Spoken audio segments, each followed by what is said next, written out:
সার্ককে সচল করা প্রধানমন্ত্রী তারেক রহমানের পররাষ্ট্রনীতির অন্যতম লক্ষ্য বলে জানিয়েছেন পররাষ্ট্রমন্ত্রী খলিলুর রহমান। শনিবার তুরস্কে আনাতালিয়া ডিপ্লোমেসি ফোরামে মন্ত্রী পর্যায়ের প্যানেল আলোচনায় তিনি একথা বলেন।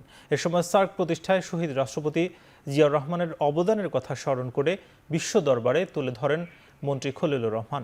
ফোরামের অধিবেশন আঞ্চলিক সহযোগিতা ও সংলাপ বাড়াতে সার্কের গুরুত্ব প্রাসঙ্গিকতা তুলে ধরেন তিনি।